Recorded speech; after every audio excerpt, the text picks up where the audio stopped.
Hey everyone, Suzi here, and today we're playing a Watcher of Realms. For today's video, we have a Choice Divine Summoning event happening, and I have none to do it with.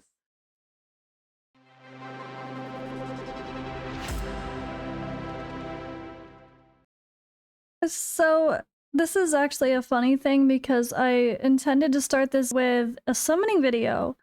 And I literally didn't realize until this exact moment of me saying, and I have none to use, that I have none to use.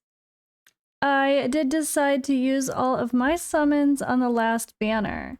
And I did get the girl though, so am I mad? No. She would have been who I picked anyway for this banner. But I figure even though I cannot summon right now, I'm gonna tell you my thoughts on the top picks for this if you're trying to make that decision yourself. So unfortunately, I don't get to have some fun with this summoning banner this weekend. Well, I would. It would be this one right here, right? My only character that's unowned is a very good character, Draylin. Kind of a better version of Constance in a lot of ways, right? I don't know. Very, very good, interesting character. Used in a lot of fun ways. And you're gonna see them in a lot of endgame content now. But what about everybody else? Who are the top picks? Alright, so I guess I should... Oh, Artemis we should give a strong shout out for if you need an anti-heal hero. But let's do a top 10. Let's do a top 10, alright? Let's go through here and do a top 10 in a somewhat not quite order. Elowen, right? Elowen, must have. Narissa. Necha. Absolutely. I'm going to put the poisoners at the end. We'll come back to them. I think I'm going to skip piercers, which is crazy because this used to be like the go-to thing. Support is just so important, so we're gonna throw Eileen in that conversation of must-haves. Beelzebub, number 5. In the top 5, absolutely a must-have support with any of these type of teams in general.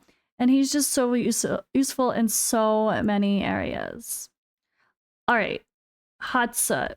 Absolutely, Hatsut has to be there. Draylin, the one that I do not have, absolutely has to be there in that top 10 as well. The new lovely, lovely Airless has to be there too. She's very unique, very strong. You could arguably say Brokir could be in there because he is a top tank, but you wouldn't choose him for this, I would say. Otherwise, oh man. So the other two spots, I'm gonna say, if you're gonna go Numera and Vorn, arguably in the top 10, or if you don't care about the poison team and you want to skip that entirely, I would say Boreas and Beatrix as another argument for which other two spots take up a top 10. Because the AoE damage and control from Boreas is amazing, and he'll carry you so far and he comes back in at the end game. And Beatrix now has such a strong footing and a lot of content, especially with these cultist teams.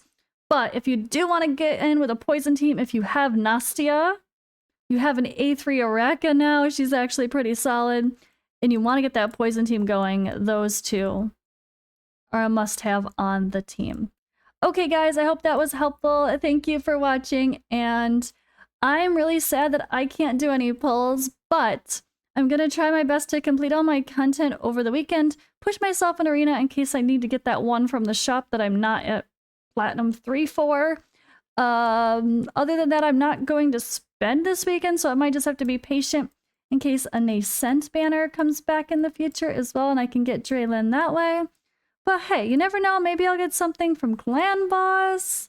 Maybe there's another reward right around the corner that I'm missing, but we will see. But that is all for this video. I hope you guys choose wisely, and I will see you in the next one.